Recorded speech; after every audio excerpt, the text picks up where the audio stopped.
नमस्कार, मेरा नाम है काव्या खंडेलवाल और आप देख रहे हैं पैसा लाइव।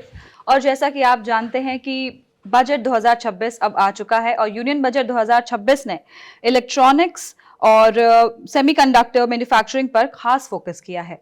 तो आज हमारे साथ हैं मिस्टर माधव सेठ, जो कि हैं CEO of AI plus smartphones. तो आइए आज हम इनसे बात करते हैं और जानते हैं, कुछ सवाल करते हैं यूनियन बजट 2026 से रिलेटेड। सर, तो मेरा पहला क्वेश्चन आपसे ये है कि बजट 2026 के पीएलआई पुश को आप कैसे देखते हैं और क्या ये कंटिन्यूटी है या स्ट्रैटेजी में कोई क्लियर शिफ्ट दिखता है? आई थिंक ये बहुत अच्छा महत्वपूर्ण स्टेप है गवर्नमेंट का, बिकॉज आई थिंक इसमें कंटिन्यूस इन्वेस्टमेंट बहुत इंपॉर्टेंट होती है। PLI 1 जो था, उन्होंने काफ़ी यहाँ पे हमारी असेंबली पुश की थी। PLI 2.0 और ये जो इलेक्ट्रॉनिक कंपोनेंट मैन्युफैक्चरिंग स्कीम है, उन्होंने काफ़ी एक मल्टीपल जॉब्स क्रिएट करेंगे। एट द सेम टाइम यहाँ पे कंपोनेंट इंडस्ट्री मैन्युफैक्चर होगी, जो बेसिकली अगर मैं स्मार्टफोन की ही बात करूँ तो स्मार्टफोन में अभी तक अगर हम असेंबली कर रहे थे तो अभी उसके कंपोनेंट्स भी यहाँ पे मैन्युफैक्चर हो गए। कंपोनेंट्स मैन्युफैक्चर अगर होते हैं तो पूरा इकोसिस्टम डेवलप होता है। तो आई थिंक ये एक बहुत बड़ा और एक बहुत महत्वपूर्ण स्टेप है कि कंटिन्यूटी रखा है PLI 2.0 के अंदर भी, कि उन्होंने इन्वेस्टमेंट्स भी अगर 40,000 करोड़ वर्थ ऑफ इन्वेस्टमेंट्स अगर उन्होंने वहाँ पे डाली हुई है, विच मीन्स कि बहुत सीरियस है कि कंट्री को असेंबली से मैन्युफैक्चरिंग में मूव करने का। आई थिंक ये बहुत बड़ा और एक इम्पॉर्टेंट स्टेप है। पीएलआई फॉर इलेक्ट्रॉनिक्स मैन्युफैक्चरिंग को और स्ट्रेंथन किया गया है। क्या इंडिया अब सिर्फ असेंबली से आगे बढ़कर वैल्यू एडेड मैन्युफैक्चरिंग की तरफ जा रहा है? डेफिनेटली जा रहा है। अभी इसके अंदर पॉलिसी में और फाइन ट्यून करने की ज़रूरत रहेगी कि ये जो हमारा सबसे इम्पॉर्टेंट चीज़ है, जो लास्ट 10 साल में हुआ था, हम लोग एक असेंबली इकोनॉमी बने थे, जो इम्पॉर्टेंट है एक इकोनॉमीज ऑफ स्केल लाने के लिए। कभी भी कोई मैन्युफैक्चरिंग करने से पहले अगर आपको समझना है तो इकोनॉमीज ऑफ स्केल लाने के लिए आपको असेंबली करना भी बहुत ज़रूरी है। ये PLI से आई थिंक आपको ये समझ में आ जाएगा कि अगर आप कंपोनेंट भी यहाँ पे बनाते हैं और पूरा इकोसिस्टम डेवलप होता है, तो सबसे इम्पॉर्टेंट है कि इन्वेस्टमेंट R&D की तरफ जाएगी। R&D की तरफ जाएगी तो IP क्रिएशंस हो गया, IP क्रिएशंस हो गए तो बेसिकली कंट्री के long term sustainable revenues continuously generate हो गए। सो आई थिंक ये एक बहुत बड़ा और एक बहुत इंपॉर्टेंट स्टेप है, जो इसमें कंटिन्यूस इन्वेस्टमेंट डेफिनेटली इंडस्ट्री को बेनिफिट करेगा। Very true sir. Sir, electronics components manufacturing पर भी फोकस बढ़ा है और क्या कंपोनेंट्स के बिना मेक इन इंडिया इनकम्प्लीट है? डेफिनेटली अभी तक हम लोग मेक इन इंडिया की बात करते हैं। आई थिंक ये बजट के बाद, और आई थिंक ये लॉन्ग टर्म विजन है, कभी भी कोई भी इंडस्ट्री मैन्युफैक्चरिंग इमीडिएटली मूव नहीं होती है। ये 30-30 40-40 साल लग जाते हैं। चाइना को 40 साल लगे थे, जापान को 30-40 साल लगे थे।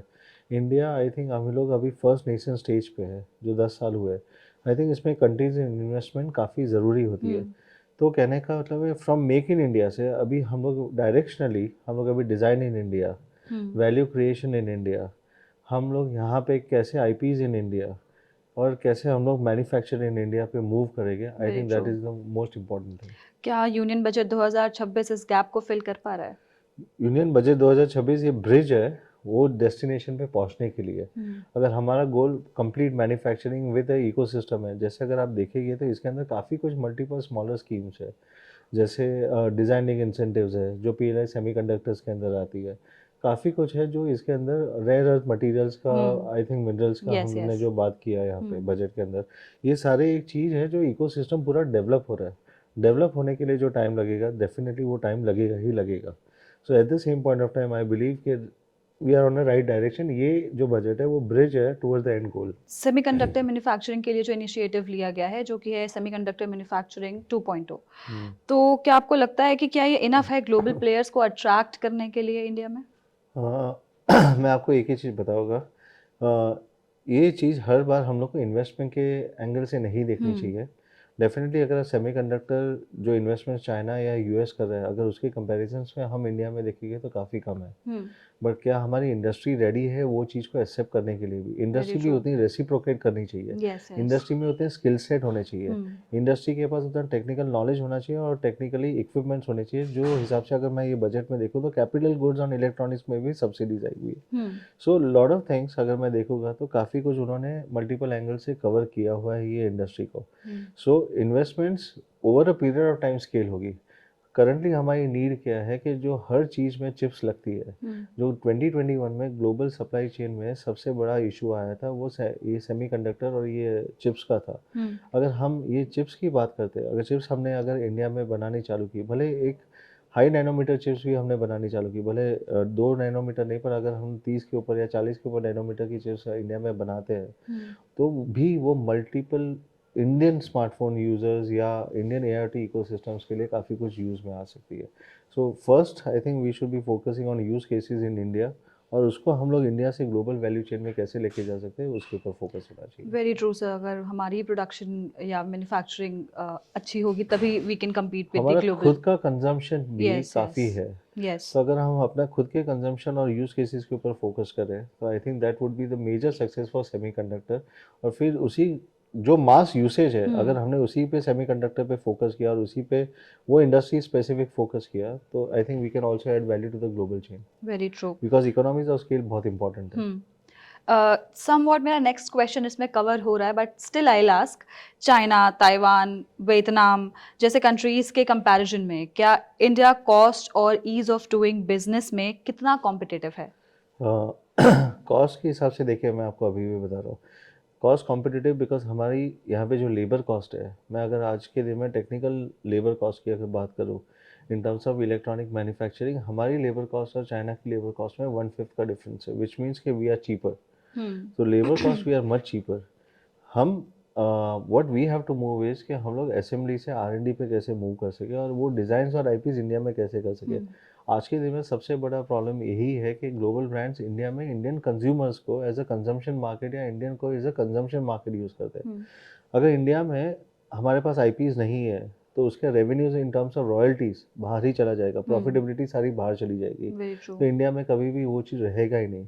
सो if you want to control the revenue in India, IPs in India, तभी जाके आगे की प्रॉफिटेबिलिटी भी इंडिया में ही रहेगी। नहीं तो ग्लोबल ब्रांड जो आईपीज अगर बाहर कंट्रोल करते हैं, उसकी रॉयल्टीज के नाम पे अगर बाहर पैसा चला जाएगा तो India will never be able to benefit out of it. Very true sir. Again we'll move to PLIs. PLI scheme का रियल सक्सेस प्राइवेट इन्वेस्टमेंट से जुड़ा होता है, तो क्या बजट 2026 से इन्वेस्टर कॉन्फिडेंस बढ़ेगा, specially in semiconductor? I think definitely बढ़ेगा, because when it comes to policy, अगर पॉलिसी ही बनेगी कि दिस इज़ द वे कि इंडिया में, क्योंकि इंडिया भी एक बहुत बड़ा स्मार्टफोन कंजम्पशन मार्केट है, मैं स्मार्टफोन इंडस्ट्री की बात करता हूँ, अगर 150 मिलियन स्मार्टफोन इंडिया में कंज्यूम होते हैं, अगर गवर्नमेंट ने पॉलिसी ही कर दी कि दिस इज़ द वे कि ये बिजनेस होगा, तो बाय डिफ़ॉल्ट है कि पूरा इकोसिस्टम बनेगा। जो इंडिया में पीएलआई 1 में जो सबसे बड़ा लैक था कि पीएलआई डेवलप किया गया था कि एक इंडियन चैंपियन को बनाना है, वो कभी बन नहीं पाया था। आई थिंक पीएलआई 2.0 में इंडियन चैंपियन बनाना, वो उनको फाइन ट्यून करना और इंडियन इंडस्ट्री को कैसे प्रोटेक्ट करना, बिकॉज मैंने हमेशा देखा हुआ है जहाँ पे ब्रांड होगा वहाँ पे ही सप्लाई चेन क्लस्टर बनेंगे, yes sir. Which is extremely important. Electronics और सेमीकंडक्टर सेक्टर से एम्प्लॉयमेंट का क्या रियलिस्टिक इम्पैक्ट हो सकता है, और क्या इंडिया के पास रिक्वायर्ड स्किल और वर्कफोर्स है? I think is a very fair question. आज के दिन में अगर देखा जाए तो हमने अगर असेंबली या मैन्युफैक्चरिंग इंडिया में जो भी हमने स्मार्टफोन इंडस्ट्री के हिसाब से मैं अगर बात करूँ, तो हमारे पास इंडिया में एक्सेस प्रोडक्शन कैपेसिटी है on terms of manufacturing of smartphones also.